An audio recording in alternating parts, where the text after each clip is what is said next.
Left Germany behind, built a life his way. Rachel, Nevada, dust and light. Jets in the sky, no aliens inside. A hat in the wind, his pickup rolls, an iron will and a heart of gold. Dreamland resort for 30 years strong. Area 51 is where he belongs. No hocus pocus, no fantasy, just hard cold facts. His legacy.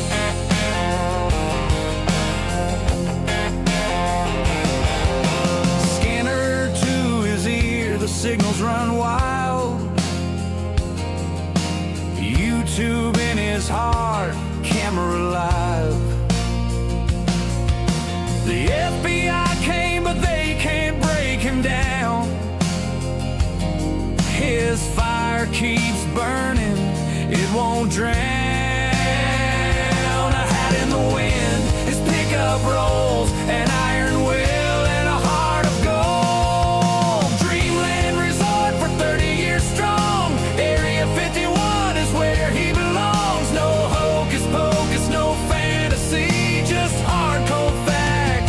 His legacy.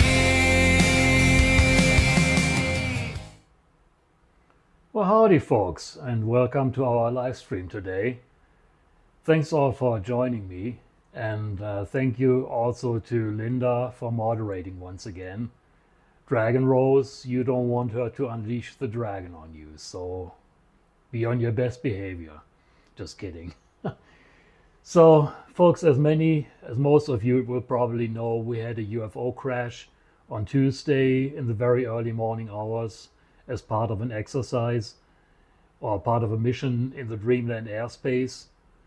And yesterday I did a stream, or was it the day before yesterday, and gave you some information. Today I have an update on that crash.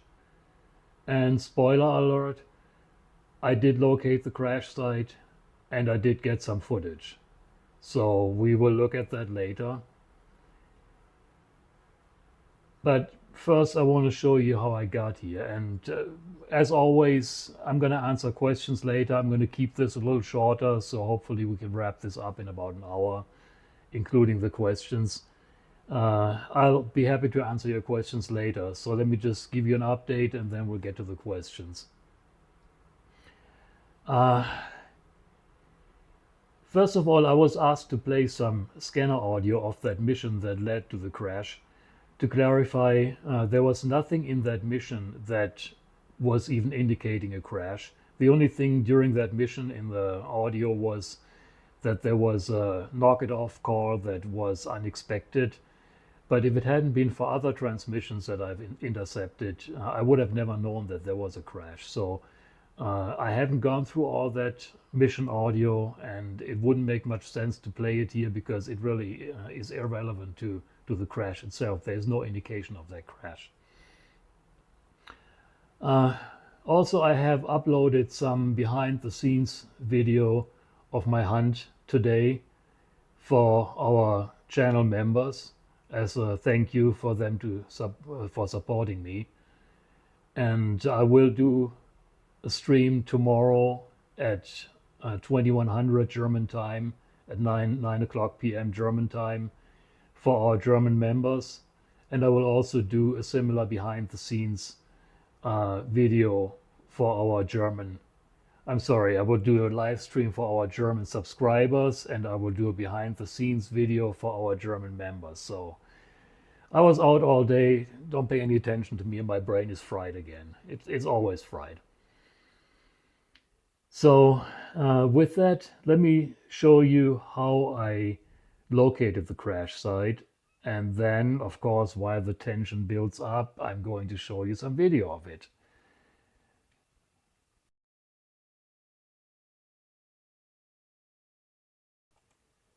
Here we have what is called a TFR. A TFR is a temporary flight restriction zone that is typically imposed by the FAA in, among other situations, for crashes.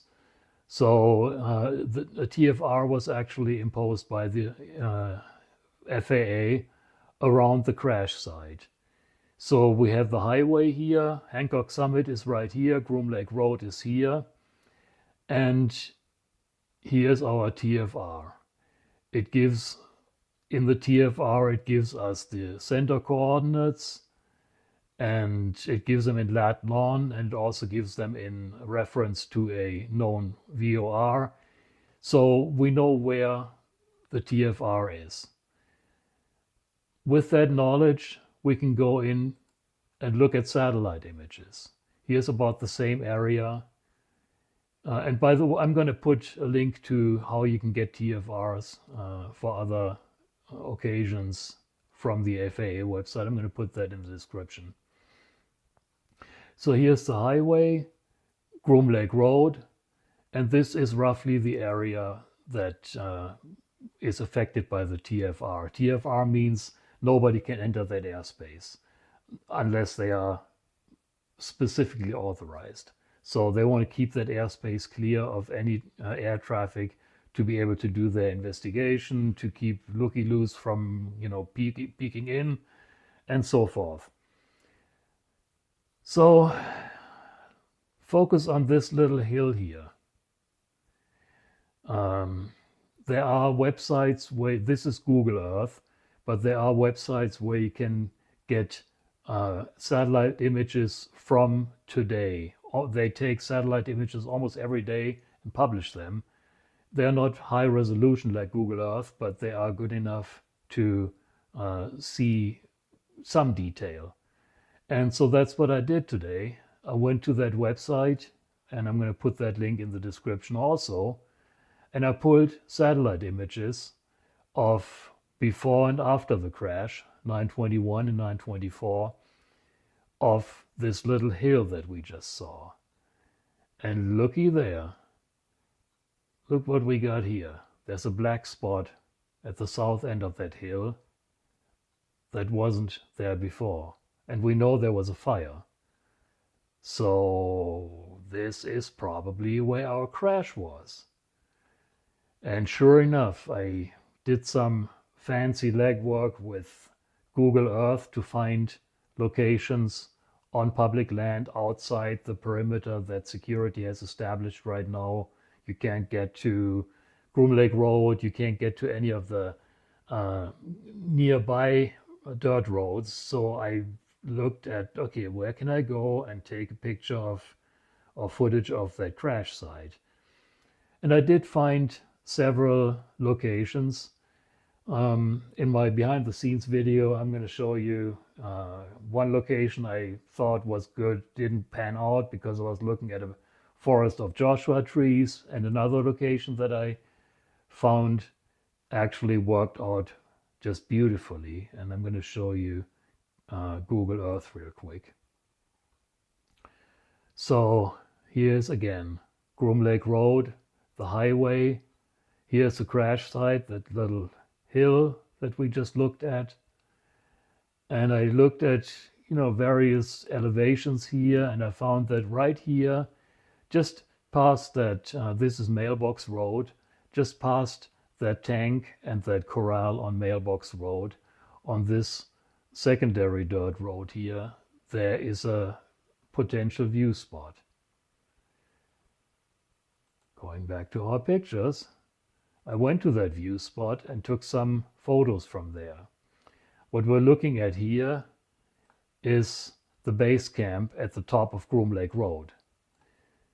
This is the highway going across, and this is Groom Lake Road, and they have a base camp, or a security post, I should say, at the top of Groom Lake Road, so you can't get in. And they really take their security pretty serious. They got it all tightened down pretty good.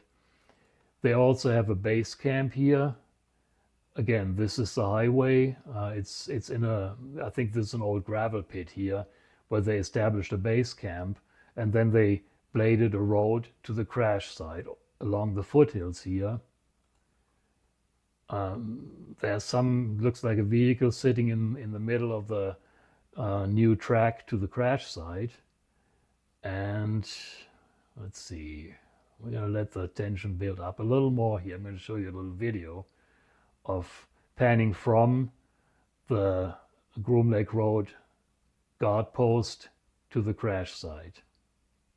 And I did this freehand, so, I'm shaking a little bit, but I'm sure you know what you're looking at. Again, Groom Lake Road in the foreground, the base camp down here. Here's a vehicle sitting, and here's that road. And we are getting close to the crash site now. Across the valley. Come on, keep going. And keep going. And here's our little hill. And look what we have here. This is the crash investigation crew right there. They have several vehicles. And here's a close-up look. This is the crash site right there. This is that little hill that we were looking at on the overhead view. This is the south side of that little hill. It looks like there's a truck here with possibly a trailer, something shiny, maybe a camper for crews to, cool off. This looks like this may actually be covered up wreckage. This almost looks to me like a tarp that covers up the wreckage. So this is right here in a little wash at the foot of this little hill. That's where the crash site is. That's where it happened. And, it's really one of the worst possible spots in the valley, one of the worst possible spots in the valley, because it's very difficult to see from anywhere on the highway. You can't really see it from anywhere on the highway. And it took me quite a while to figure out how to find it on Google Earth. But I found a spot. I was able to take this footage. This was taken, by the way, from about, I think, almost 5 miles away with a 500mm lens. And of course, now I'm zoomed into the picture too. So, we got heat haze going on, and temperatures were about in the low 90s today, high 80s, low 90s. There was some haze in the air. So this is the best I could come up with from about little less than 5 miles away. And here we got a video of that crash site. Again, our little hill here. And whoops, sorry about that. And again, here's a crash site. There's actually one vehicle sitting over here. I don't know, there might be maybe some debris came to rest over here. They just tried to, mark all the debris pieces. I think it came down mostly in one piece, so I think the debris field is fairly concentrated on this area. But for some reason, there's a vehicle sitting over here. Maybe it's just securing an access road. So there it is, the drone crash site. We still don't know what drone it is.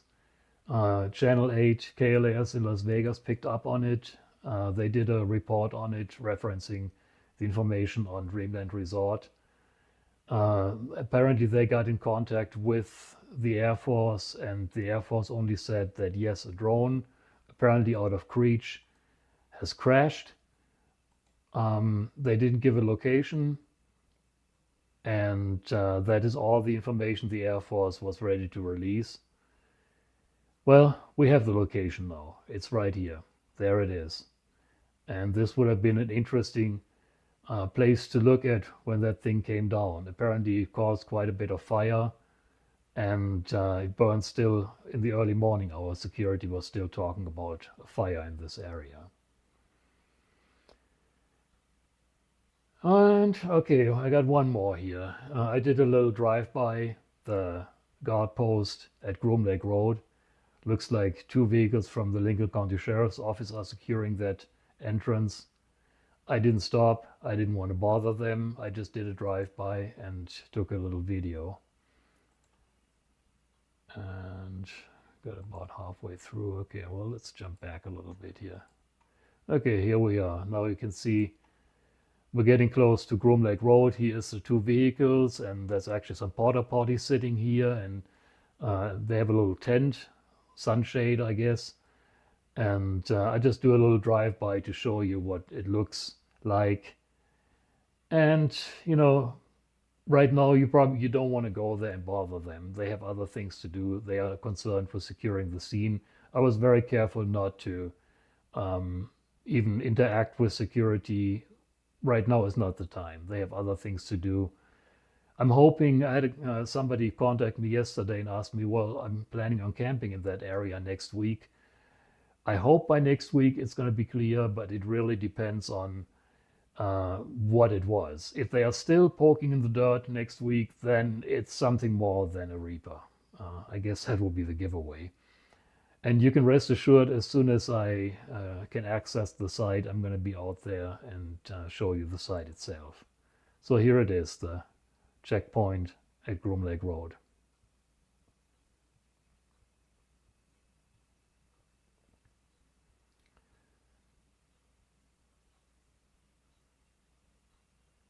And that is all she wrote. So again, right now there's no point in going down there. I saw several of the Adventure Photo Tour vehicles. They went to the back gate, but obviously even they can't go to the front gate, to the Groom Lake Road gate. It's completely blocked off, and security has a really tight lid on that. So there it is. I'll put the links in the description. I haven't yet, but I'm going to do that after the stream. And I'm going to put the coordinates of the crash site in the description. Don't go there yet right now. Don't go bugging security. I don't want to get accused of, sending people out there. I'm telling people, please don't go out there right now. Let them finish their investigation, and then it's fair game to go out there and poke around. So with that, I see good digging, great work. This is excellent work. Thank you, folks. I appreciate it. With that, I'm opening it up to questions. Like I said, I'm hoping to keep it to an hour or less. I just wanted to give you an update. So with that, let me go back to the camera here. And if you have questions, fire away.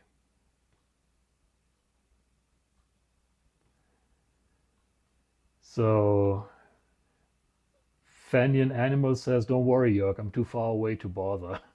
That's good, I suppose. I hope you can visit someday, but just right now, don't bug security. It's time, Jeff says, it's times like these. I wish I had a cloaking device that they had on Stargate SG-1. Yeah, that would be nice, and walk right in and poke around. Sybil says, hello from Utica, New York. Hello, it's late over there, isn't it? Glad you're still up and watching the stream here. Fanian Animal, did you hear any more chatter on the airwaves concerning the crash? I did not. There's been very little mission aircraft, air traffic this past couple of days. I picked up some traffic from the 2808. 2508 ranges and the Edwards ranges, but our ranges are not very busy as far as Groom activity goes. Groom security seems to be using encryption quite a bit more after the crash. There's still some chatter, but I haven't really heard anything particularly about the crash. I think whatever is related to the crash goes encrypted, and I can't pick it up. It's as simple as that. Jochen, snow predicted in Rachel this winter, through the winter. Who knows? The weather here changes from one day to the next. Today we had heavy rain, thunderstorms going through, but it's still warm. By the end of the year, who knows? We may have snow. I've seen snow in November, and I've seen snow as late as April here in Rachel. Tom Wilson asks, is it on public land? Yes, I should have stressed that. Yes, it is on public land, but by order of the cleanup crew, and that you can't get there right now. So they do have legitimate reason to turn people away. So it's not, please don't go there and argue with security that you're allowed to go there. Right now, you're not. So, but when it's all said and done, yes, we can all go there, take pictures, take video, and share it with each other and all that good stuff. Dear Hayden, Jörg, yesterday you showed a video where you approached a roadblock but then turned around. Where was that location on Google Earth screen you showed today? It was on where Mailbox Road meets Groom Lake Road. Let's see if I have Google Earth still up.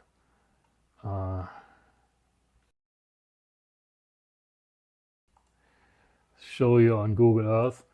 Zoom out a little bit. The highway is here. Groom Lake Road is here.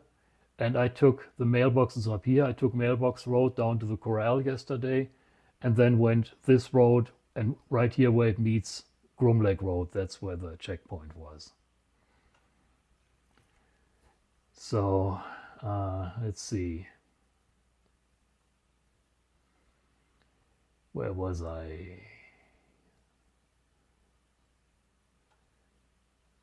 Okay, do you think I'm reading your comments, I'm skipping over them. I appreciate all your kind words.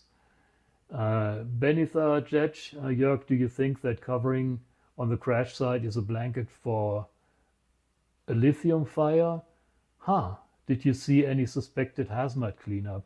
I did not. I heard some rumors. Apparently somebody on X is going around passing off my story as theirs and telling people that they saw hazmat cleanup crews.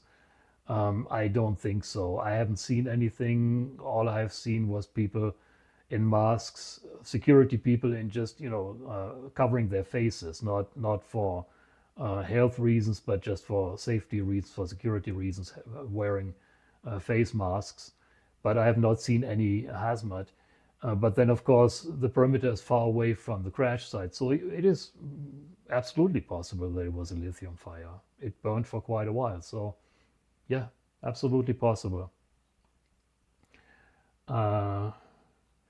Crazy Potato says, I drove up to Bryce Canyon in an I-15 passing Nellis, saw 3 F-22s and 1 blue F-16 take off yesterday. Yes, they were flying. Nellis weapons school is definitely flying. I heard them today and they were booming yesterday. It's just not the Dreamland stuff. What I'm monitoring here are the frequencies of Dreamland, Area 51, and that's been Janet's in and out, but that was about it. Quake 120, Jörg, unrelated to the UAV crash, I'm the one who looked at the data center on the base and gave my input. Okay, well, thank you for your input about the data center. We covered that in a different stream, but certainly good to hear you pretty much confirm my suspicion and give me valuable input on the data center. Thank you for sharing that. And everybody, I'm just going by what I know, what I see. So if you have anything that you feel I'm missing, I'm not doing right, or to confirm what I'm suspecting in one of my streams, whatever, please contact me, webmaster@dreamlandresort.com. Quake 120, what do you think they do at that DC? Not sure what that acronym stands for in this context. Maybe you can clarify what you meant by DC further down. Is happy flying? Is Tikaboo actually monitored by security? So do they know when somebody's up there and what would have happened if someone had filmed everything from there? Yes, they do. There are road sensors on the roads to Tikaboo. There is a camera on Tikaboo Peak. They absolutely know that somebody's up there. And honestly, if somebody would have gotten footage of the crash, I think they would have probably gone and took their camera away. They would have probably went up there with a helicopter right away and probably bullied them into giving up their camera. My guess, I don't know. I'm guessing here. Jeff York, do you ever take guests out and about around Area 51? I do take German tours out to the gates. A good friend of mine has a German tour business, uh, that I meet the tour here in Rachel and I take them to the back gate. I explain about Area 51. I don't usually do personal tours. I'd rather focus on producing content for my channel here. Uh, you know, there are exceptions to that rule, but for the most part, I really want to focus on getting content out here. How is Black Eagle? How is the road to Tikaboo right now? Last time I took it, it was in good condition up to the washout. At the washout, you really want to have something with high clearance and short wheelbase. If, with my Tahoe, I may or may not make it anything longer than my Tahoe, you get hung up because you're diving into the wash and then you're coming out on the other side and your tail end gets hung up. So that's how that happens. And for up until the washout, the road was a breeze. Tom Wilson, I can almost guarantee that they have restricted national security site signs up in the area right now. I didn't see any, but if you get closer past the perimeter of security, you're probably right. They probably do have all kinds of signs. And make no mistake, I mean, they are, deadly force is authorized. So I just to put that out here. Fanion Animal, just curious, do they still have road sensors along Groom Lake Road on public land? Yes, they do. There are several road sensors on all of the access roads into the base. And there's probably, all of Tikaboo Valley, there's probably close to 80 road sensors all over the valley. In our valley, there's about a little under 30, like 28, 29. JD, you do great work. Thank you for sharing. I just got off the train from work and my brain is fried. So I can't think of a good question other than, where's my beer? Well, I hope you get to your beer soon, JD. That is important. Gotta have priorities. I am going to have one. I'm going to crack one right after the stream. Jim Speranza, how have they hidden all these secret flights over the decades? Do they have to fly by night all the time? Have you ever seen anything unexplained flying around? You're right, they fly at night a lot. A lot of the activity is at night.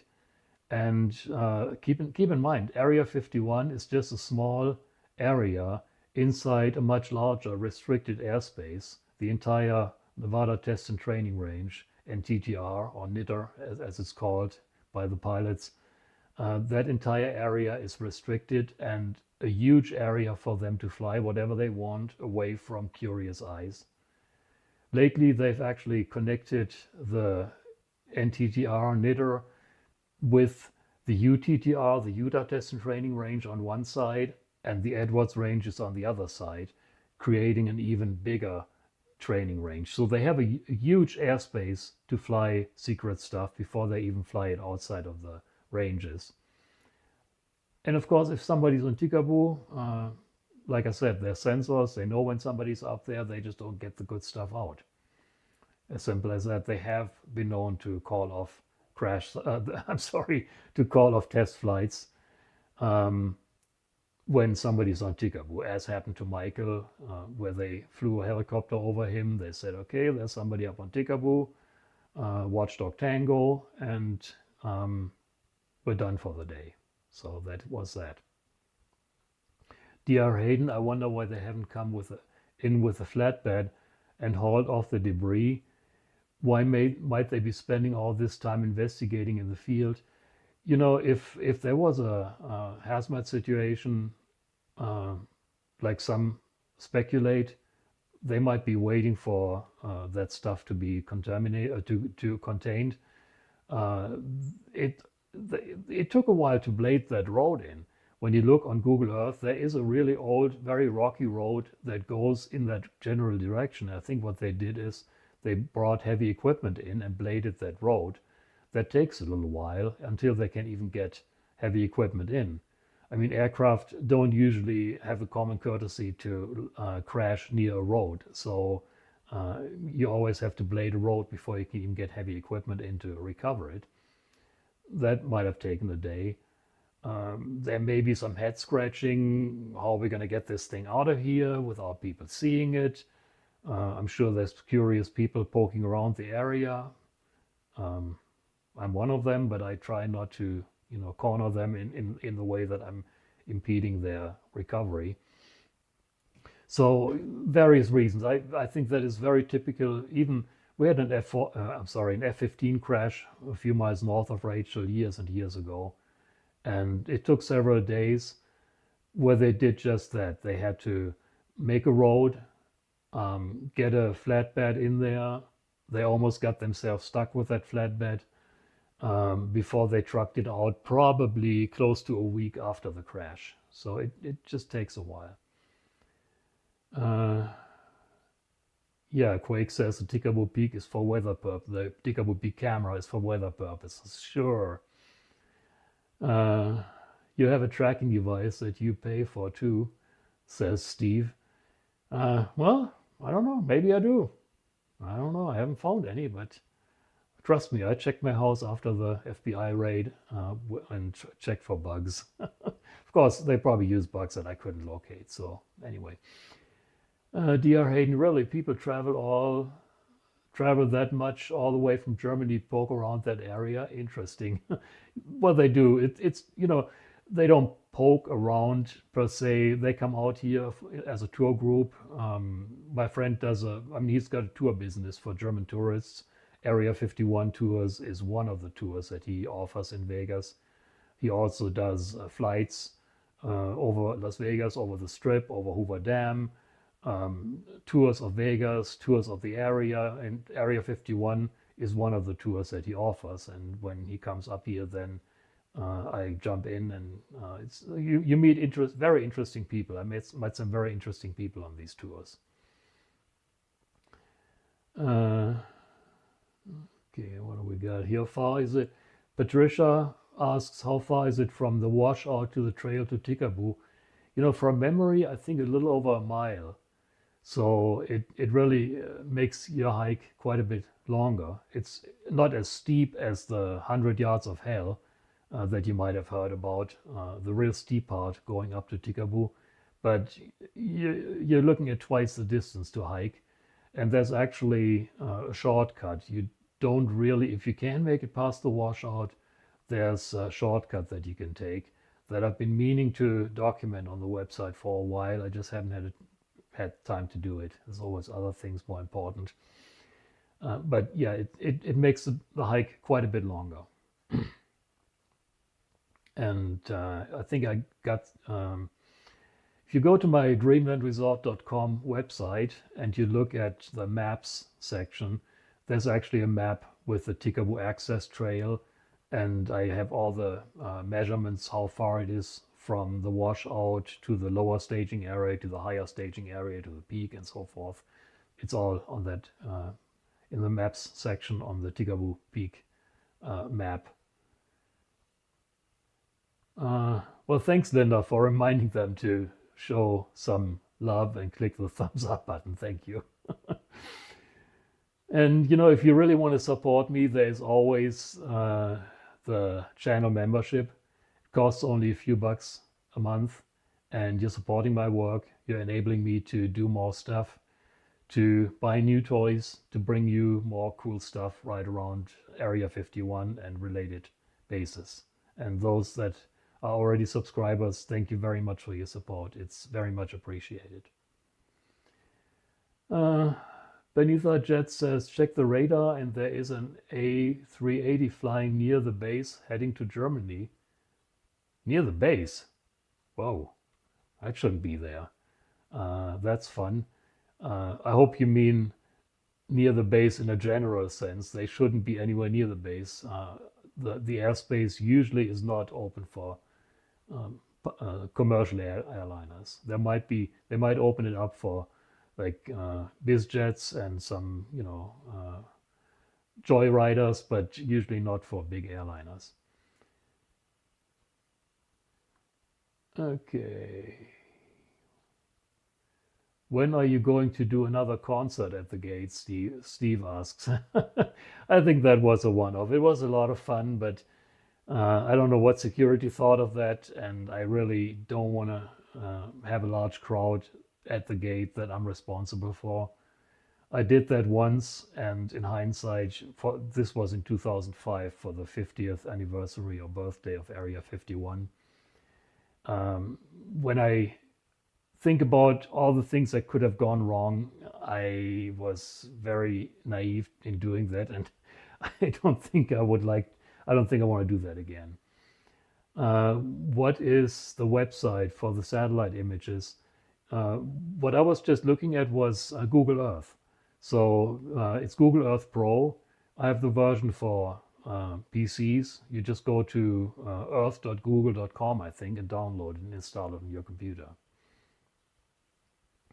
So I guess eventually they will close off Tikaboo if too many people start going there, although I would think it's too much of an exhausting hike for most people. Happy flying. Yes, it is pretty, it's a strenuous hike, and I hope and I don't believe that they're going to close it anytime soon. Jörg with the speed. Whoops. What am I doing here? With the speed that optics and cameras advance, do you anticipate better vantage points than Tikaboo Peak or even Michael's spot in the future? Vague Craig asks that. Tikaboo Peak is by far the best spot. Michael's Tikaboo Peak area, I should say. Michael's spot is in that vicinity. Anything else is much further away. And even with the best optics, like Reveille, it might be interesting to do a Reveille expedition and do a image stacking, like the pictures that I just uploaded that Roy took with image stacking. Reveille is almost twice as far away as Tikaboo, but then with image stacking you get rid of a lot of the impurities. So it would show the base from a different angle. Might be interesting to do. Fanny and Animals, speaking of the raid, can you share any update on that BS? Any hope of you getting reimbursed and or your property back? Absolutely no update.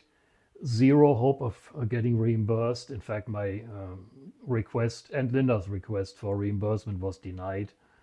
I hope to get my property back at some point, but there's no telling in what condition it's going to be when I get it back.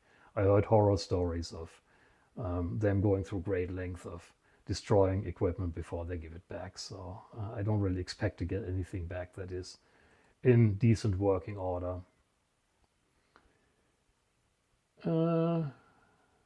Where was I? Speaking of the raid, X has been following the UAV incident very closely. All things unexplained. Thank you for popping in, Tim. I appreciate you guys posting it on X. I understand that somebody's actually claiming information that I provided in the live stream as his on X, and I don't think that's very cool to do. But what you're posting there about my live stream, I really appreciate that, and I hope that people on X see the light and see, where the real source is. So thank you very much for that, and I look forward to doing another show with you guys soon. Happy flying. Do you think there is somebody at Area 51 watching your videos and streams? Some German guy they found somewhere. I'm afraid there is some poor schmuck at Area 51 that has to look at all my drivel that I put out and other people's drivel that they put out. They would be stupid not to do it. So there's probably somebody there, and I'm sure by now they have a German guy or a guy that speaks German listening on my German stuff. So yeah, I'm positive, not because I'm so important, but because you never know what nuggets they might pick up, just like when I'm listening to them, what nuggets I might pick up. So it goes both ways. Michael asks, hello from Frankfurt. Hallo nach Frankfurt. Do you know anything about caves or mines which are directly at Area 51? No. There is a TV show that shows an old mine and claims that the mine shaft goes into Area 51. That mine is miles and miles away from Area 51, is not connected to it at all. It's an old tungsten mine near Rachel. I don't know of any caves or mine shafts that go into Area 51 from public land. Quake 120, I've heard there are AI programs that can clean up hazy imagery. I've always thought about trying that on some of the Area 51 footage. That's a good idea. Michael has tried that, and we had mixed results. The AI that he used, and this was probably a year and a half, maybe 2 years ago, the AI fantasized a few things into the picture because it wasn't really tasked to clean up pictures of a secret base that are very hazy very often, and it just didn't have a lot of experience in that. So AI did the best it thought it could do, and in doing so really made things worse for the most part. Image stacking is a way to go. And go to dreamlandresort.com, look at the Area 51 section, and look at the amazing photos from Roy. That's what he did with image stacking from 26 miles away. So I think, I will happily revise my opinion, but as far as I'm concerned right now, I think image stacking is a way to do it. DR Hayden, an Airbus 380 inside the Bristol airspace. I thought somebody posted something along those lines. They do open sometimes the MOA for commercial airliners, but not anywhere near Area 51. Tom Wilson, I wonder if we could parachute into Tikaboo or the nearby undisclosed peak if they know we were in the area. Well, yeah, you go ahead and try that. I think at my age, I'm going to pass, but I have thought about it. Wouldn't it be great if I had a helicopter and I could fly right up there and save me that hike? But unfortunately, I don't. And Crazy Potatoes, welcome to Top Secret. Thank you for joining us as a member, and I hope you enjoy the behind the scenes video that I uploaded for our members. Thank you for your support. Need intel. Have you done any videos or write-ups about Mercury? I'm curious if it still exists or is it abandoned, and couldn't find much info about it. It is not abandoned. I haven't done any videos or write-ups about it. Mercury is the southern entrance of the test site. Most of the traffic into the NNSS, the Nevada National Security Site, goes through Mercury, and it is definitely a base camp where personnel that works in the NNSS, where they are housed, they have a big chow hall and all that good stuff. It is absolutely an active installation, and as far as I know, there have actually been some upgrades to some facilities down there, but I don't get out there very often. It's kind of on the other side of the ranges and not really in my neck of the woods, so to speak. Garrett says, I remember seeing a private pilot who would fly over Area 51 on Christmas with permission. Minor correction, he flew close to Area 51. He did not fly over Area 51. He flew right along the perimeter of Area 51. With permission, he was in contact with air traffic control, so it was all completely legal. But I think since then they will not open that airspace to civilian airliners anymore, or civilian aircraft anymore. Benitha Jet, it's in commercial airspace, just near the base in general sense, not flying over the base. Correct. It's not literally flying over the base, but very, very close, and he got some really good photos that are actually on my Dreamland Resort website. DR Hayden, LAX is probably the only airport in the entire area that could handle an A380 landing. That's probably its destination. Yeah, probably. I don't know where they're going, and I can't really pull up the flight tracking right now, but that would be my guess. First, last, I wonder if they are testing Lockheed Martin's Vectis at the range. Well, good possibility. We don't know what crashed. It could have been something like that, and I'm not saying it was. I'm just saying It could have been a Reaper, it could have been a Predator, it could have been something secret, I don't know. They are certainly, Area 51 is at any given moment used by a bunch of different contractors, and a lot of these contractors have their projects and it's all shielded from each other. So the Lockheed guys don't know what the Northrop guys are doing over here and so forth. Area 51 is the place where they go if they want to test something in total secrecy. Efficient RVer, count me in for Reveille someday. It's on my list, though still the peak north of Tikaboo comes first after I fell short of getting there 15 to 20 years ago. Well, you got my admiration if you make it up there. It's not an easy hike. Tikaboo is easier than that. If you do, take a ton of pictures from the same angle and try stacking. And I know Roy has done it with great success. I know Michael is working on perfecting his technique in doing that. So there will be a pool of knowledge on our website how to do this. So if you go up there, take a ton of pictures and we'll walk you through the stacking part. Fenian animal. That's terrible to hear, Jörg. It's sad that happened to you, and total BS on their behalf. I agree, and thank you for that. It is what it is. The people that were here, they were just doing their jobs. It's whoever kicked this loose that I have an issue with, and it'll I'm almost 3 years into it. The statute of limitations is 5 years, so that means in 2 years I'm going to get whatever's left of my equipment back because I haven't committed a crime. Oops! Oh my God! I just there's so many questions. I scrolling through the chat here is not very user friendly, I gotta say so. Okay, here we go. I complained on Facebook on one of the pages who had stolen the stacked photos from your website, and I was blocked. Interesting.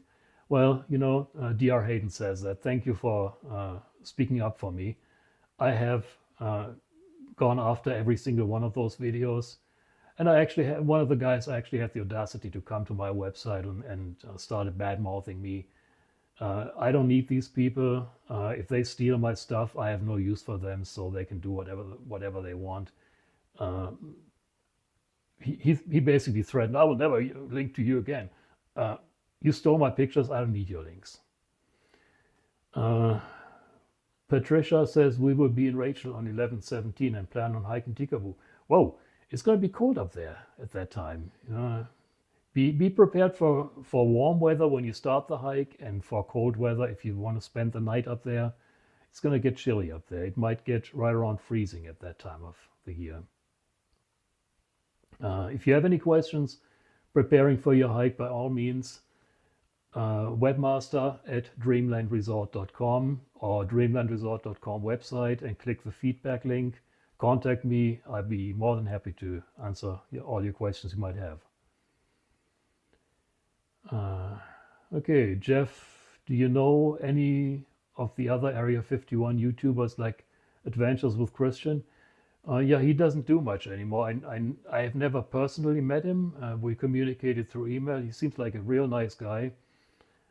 He lost interest in doing videos about Area 51. There's another guy who does videos, and he really bullied Christian pretty much out of... he bullied Christian so much that he lost interest in doing videos. So a really good, what is it, Uncanny Expeditions. He does that is a new guy that does really good stuff, and I hope that he gets a little more educated in what he does. I have offered him my help. We had a couple of email exchanges, and I haven't heard from him in a while, but I would love to be able to help him.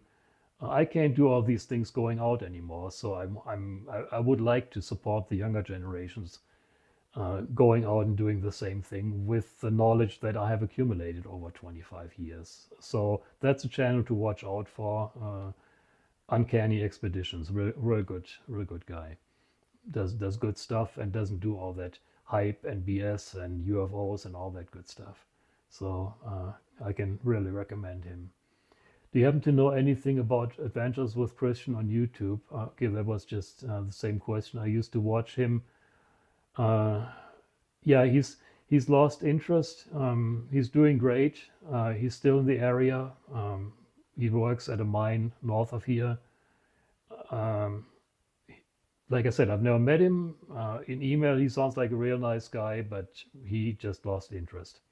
Have you watched any Beneath Our Jet? Have you watched any Uncanny Expedition stuff? I have, and like I said, he does great stuff. He would be a channel that I can totally recommend people to watch, and like I said, I'd be more than happy to help him get a little more proficient or a little more educated in some of the ins and outs of the test site and procedures and so forth.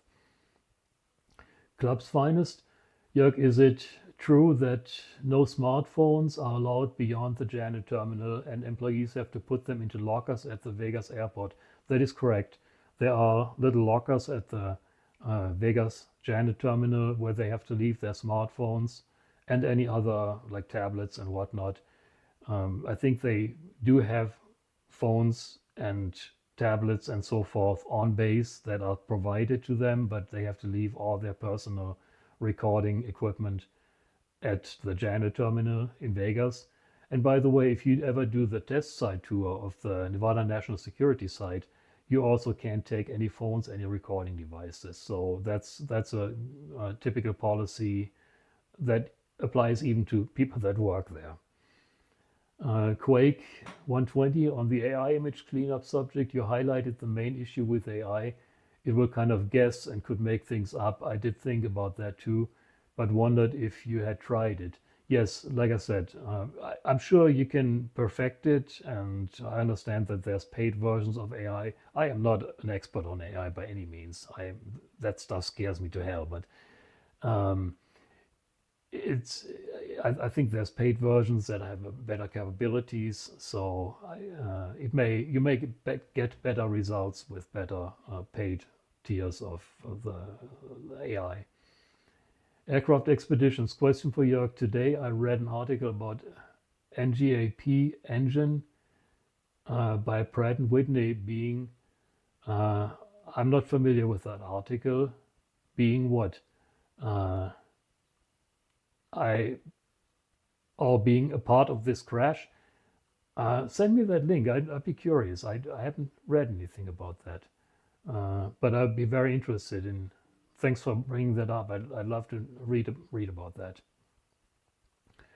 Tommaso, Jörg, are you familiar with Erich von Däniken? He lives not far from me, 10 miles. Yes, I know of him. I've never met him. One time I almost did, through a friend of mine, a German author by the name of Andreas von Reti, but it never happened. And he was actually an early influence on my thinking. I've read his books, of course, in German back then. I was living in Germany at the time. I read his books and I was very, very fascinated by the subject. And it's probably, even though my research goes into a different direction, it's probably, I could probably list him as an inspiration to my genesis of becoming what I am now. Well, whatever that is. So let's see, Jeff here, he does some fun videos where he checks on Area 51 other bases. Just a chill kid and doesn't seem to step on anybody's toes. Exactly. That's what I like about him. He does pretty much like what I do. Here it is, take it or leave it. And doesn't really do the chasing camels around or any of that. He's the younger generation. He speaks to the younger generation, and I think that's what we need. Us old folks, we're going to eventually disappear, and the young generation is going to have to take over and do it their way. So I just want to... It would be a shame. I have so much knowledge and I can't bring it all out on my website. And, in these question and answer sessions, it always becomes clear to me how much I know that I have never published anywhere. So I'd like to pass on the information that I have. Michael, what about this Area 51 rider? No comment, sorry. I'm sorry, I don't mean to be abrupt, but no comment.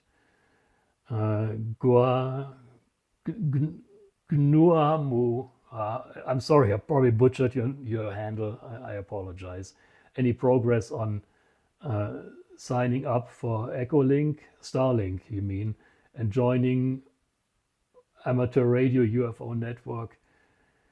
Oh God, yeah, that kind of slipped off my radar. It's on Echolink. Okay, I thought you meant Starlink when I read your question on Echolink. You know what? I haven't gotten any further on that. I apologize. I'm just one guy, and there is more. I mean, I was scrambling to put this together just for the stream, and there's never enough time. So I'm hoping to get to it, but bear with me. I apologize for. I know that I said a long time ago that I would look into that, and I never have. I apologize. That's just too much. I'm one guy. I'm my own director, screenwriter, actor, editor. I'm all in one, and there's just a limit to what I can do. Quake 120 says, my two favorite channels, Dreamland Resort and Uncanny Expeditions. Thank you. I appreciate that. And I wish we could work together. I don't know if he is, I don't know why he never responded to me. I wish we could work together. I think we could do great things together. Uncanny Expeditions has a super expensive RV. I'd love to have one like this. Yeah. That makes two of us. I'm a retired guy. I live on a fixed income, and super expensive RVs are just not in the cards for me right now. But I do have a truck that I can camp in the back of. Okay, Uncanny Expeditions went past the border to film a waterfall and mountain goats. I wonder if that ruffled any feathers. Well, first last, ask that question. He did and he didn't. That is actually an area on the west side of the test site by Skull Mountain, I think. I forgot what that area is called. There's a little enclave of public land surrounded by restricted area. So you go through a publicly allowed corridor in the restricted area to get to that little enclave of public land by that waterfall. It's not very widely known, and I give him credit for going there.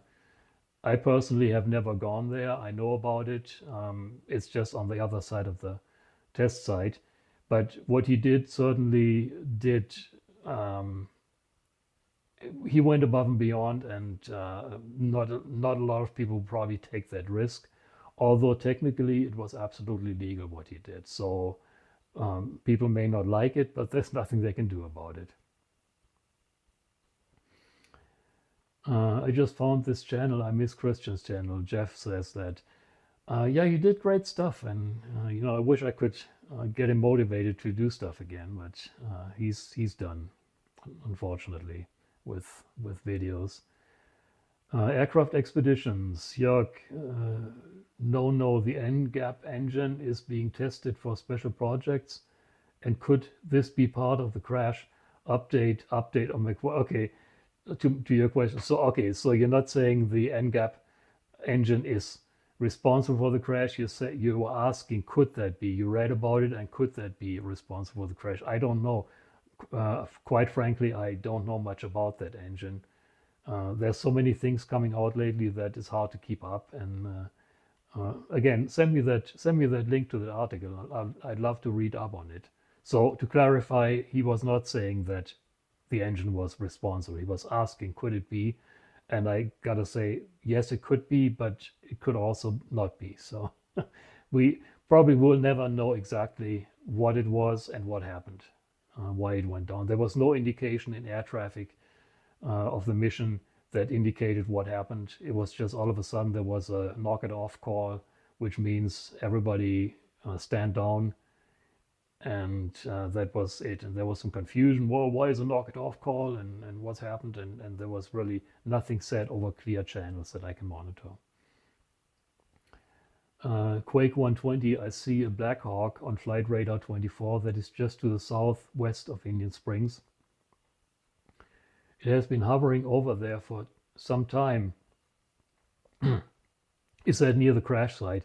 No, Indian Springs is on the other side of the test site. Excuse me.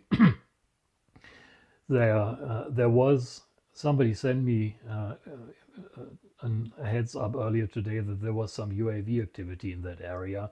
Could be related to that. I can't put it up on flight tracking right now, but it's on the other side of the test site. I doubt that it's related to what's going on here, the crash investigation.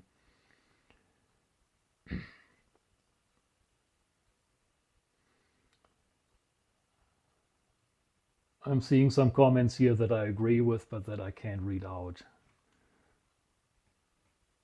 Have you ever seen the movie where 3 more or less teens get insider of the Area 51 ending deep in the base, hunted by aliens? I know it's a movie, but how they were getting in was made very compelling. Yeah, I've heard of that movie. I don't think I've ever watched it. Isn't that kind of like a found footage kind of a movie? I don't think I watched it.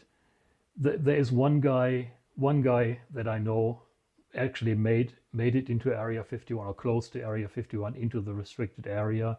His name is Jerry Freeman. He passed away, unfortunately, since then, but he actually managed to track inside. He was looking for historic information. He wasn't even interested in Area 51, but he did make it in there.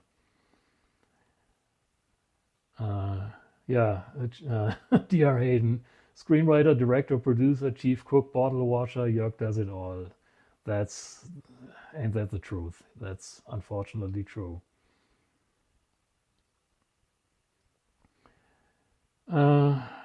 Okay.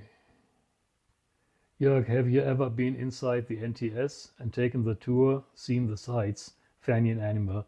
Yes, I have several times. I think I've taken the public tour 3 times. And one time I was invited on a tour, on a special tour for Native Americans by a Native American friend of mine.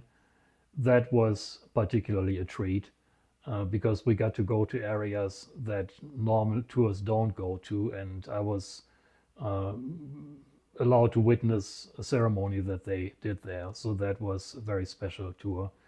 So yeah, I've done that tour several times and made sure that every time I do the tour, we get to Sedan Crater to ask the tour guide where those power lines go that disappear over the hill. And I never get an answer to that. So, and of course they go to Area 51. Jeff York says, I like the story of Jerry Freeman spending a week inside Area 51. Yeah, he had some kahunas, I gotta give him that. If he would have gotten caught, it wouldn't have been pretty for him. Aircraft Expeditions, Jörg, I will send you the article, thank you. And also I'm doing research into this new engine. Awesome. Aircraft Expeditions has written a number of really good articles for my website. When you go to dreamlandresort.com, go to the Black Projects section and you find a number of his articles that he wrote for the website. Good stuff. Man sneaks in and survives a week inside Area 51, Art Bell interview. Yeah, well, this I think, a lot of Art Bell's stories, you got to take them with a little grain of salt, but I think this is actually a true one. He's passed away, so nobody can prove it, but a lot of the stories that he had to tell have, in hindsight, proven to be true. He couldn't have known that at the time, but it's been proven to be true. And JJ says, thank you for all you do for the community. My pleasure. Thank you all for watching and for all your interest in this. I want my angle is I want to tell people the real Area 51, present it to you, dump my brain into the younger generation and at some point be able to say, okay, I've done what I could. But that's far, far off in the future, so don't worry about that happening anytime soon. But I like just to teach the younger generation what's going on at Area 51 and share my 25 years of obsessing about Area 51 with you. Robert says, breaking news about a gunman firing at the Area 51 entrance. Have you heard that? As far as I know, that was at Nellis Air Force Base. And one of the tabloids ran with a story somehow linking Area 51 in the mix. So there was a shooting. It was at Nellis Air Force Base, at the main entrance of Nellis Air Force Base at Craig Road and Las Vegas Boulevard. I'm pretty sure it was not at Area 51. Somehow they mixed Area 51 into it and somehow spun it in. Nellis runs Area 51, which is incorrect. So yeah, no, there was no funny story. When I read that article, there was actually people shooting at near the front gate, near the Groom Lake Road gate, maybe 2 weeks ago. And they had the sheriff come out and interview them. They ended up being ex-military, and it was basically, okay, don't point your guns towards the gate, and that was pretty much all that happened. But that was unrelated to that incident that this news story talks about. So yeah, I wouldn't call it fake news. It's embellished news.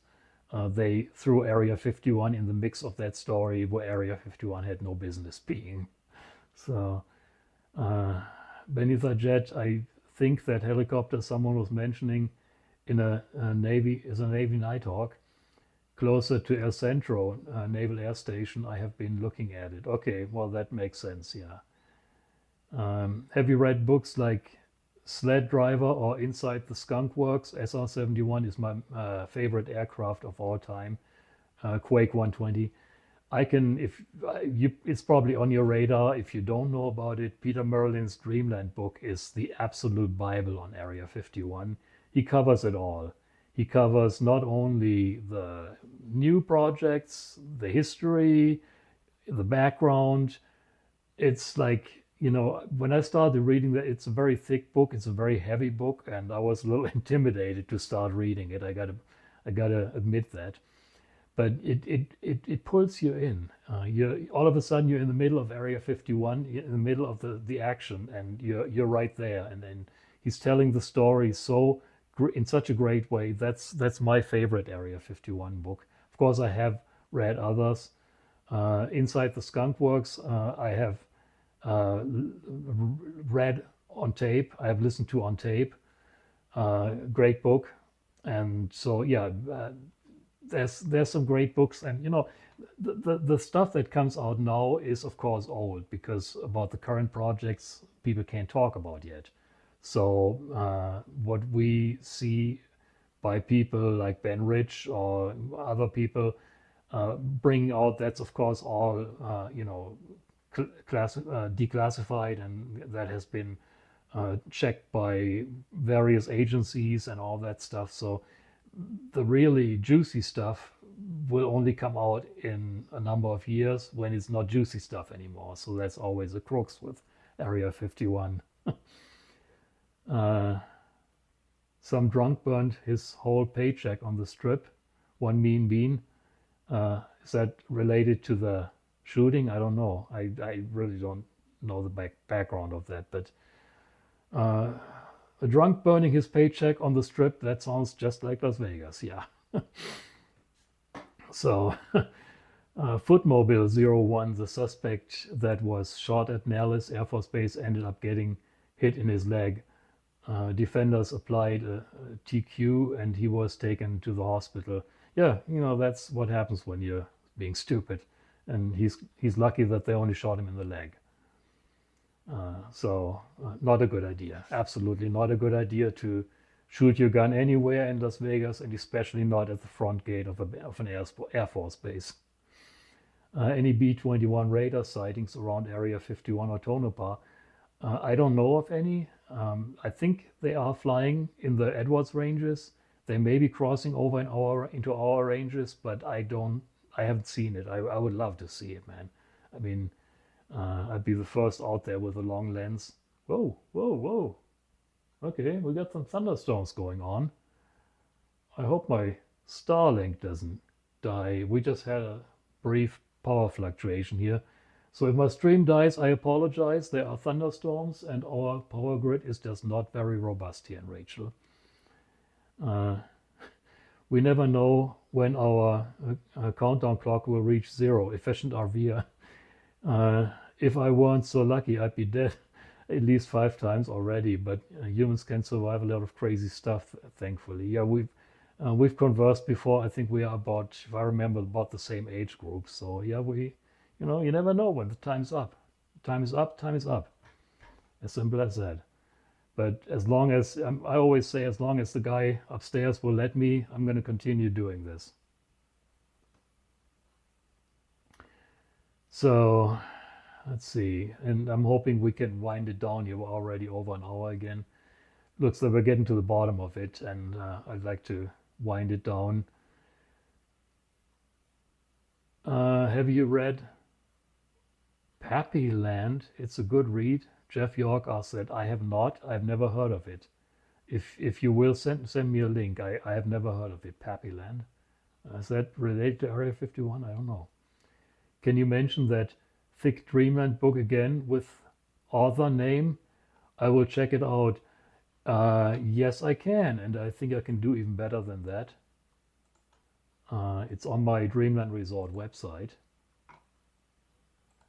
and I can copy and paste that link for you so you can order it. Boom, there it is. It's called Dreamland, The Secret History of Area 51. An absolute heavyweight by Peter Merlin, but it's just fantastic information. So click on that link, and if you order through that link, I make a little bit of a commission. You support my work. It doesn't cost you any more than that. That's not thunderstorms, Jörg. It's the visitors, Fanian Animal. Well, maybe. Who knows? Yeah. I could go off in the conspiracy direction here, but we do have. I hope that was thunderstorms, not the FBI. Well, you guys all think alike. That's great. Great minds think alike. Robert asks, is Bill Newhouse the real deal about him test piloting UAP back reverse tech? I don't think so. My credo is always, if someone talks about Area 51, they have never worked there. And if they have worked at Area 51, they won't talk about it. So I doubt it. He's just not, in my opinion, not very credible, but who am I to tell you what to believe? So take it or leave it. I don't think he's the real deal. Yeah, and the whole J-Rod story, that just doesn't hold true. And Linda, okay, thanks for posting that link too, Linda.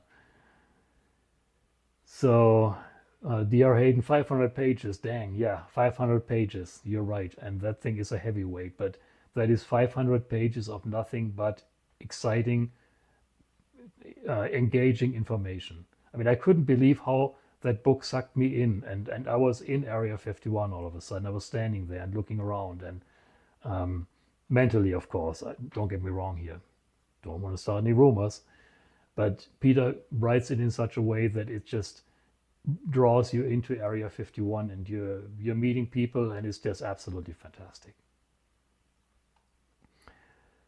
So I think we got it all pretty much wrapped up. With that, I really just wanted to give you a very quick update. We're already an hour and 15 into it. Somebody complained in the comments that my streams are too long, so I'm going to keep this a little shorter. Thank you all for coming in, for joining me for this update. I'm seeing 100 people in the stream right now. I don't know what the top was. I'm blown away by the interest that my streams are getting. I'm really just a guy talking about Area 51 here. I love your interest. I love seeing that people are interested in Area 51, in the real Area 51, not the whole stuff and folklore around it that people spin around it. Thank you very much for joining me. I will do another live stream soon, and if there's any updates about the crash, I will certainly let you all know. With that, and with Voodoo Tank's beautiful music, I will let you go for tonight. Thank you for joining me, and we'll see you next time.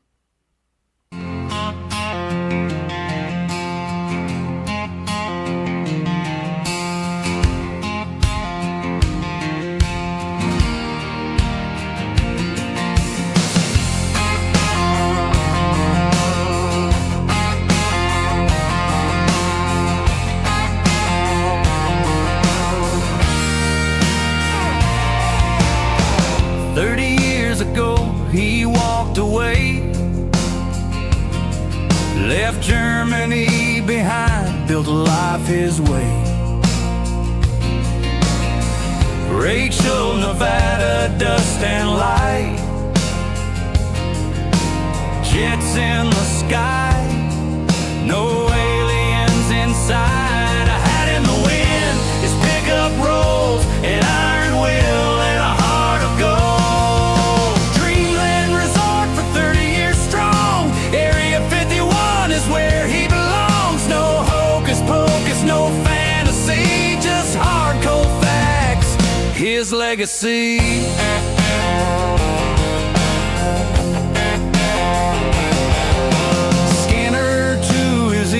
Signals run wild, YouTube in his heart, camera live. The FBI came but they can't break him down. His fire keeps burning, it won't drown. A hat in the wind, his pickup rolls, an iron will and a heart of gold.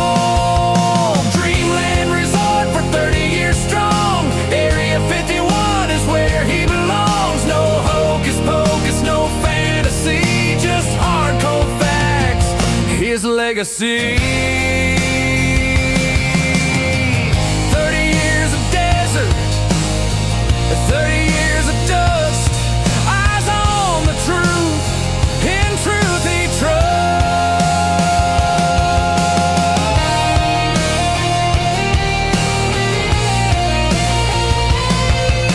Dreamland resort for 30 years strong, Area 51 is where he belongs. No hocus pocus, no fantasy, just hard cold facts, his legacy. Dreamland resort, he still won't bend, the truth in the sky will guide till the end. No hocus pocus, no fantasy, just hard cold facts, his legacy.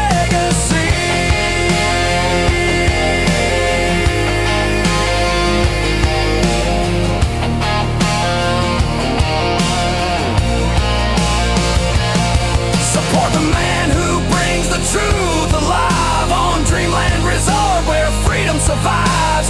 Donate for jerk, he'll thank you true. He lives his dream, nothing breaks through.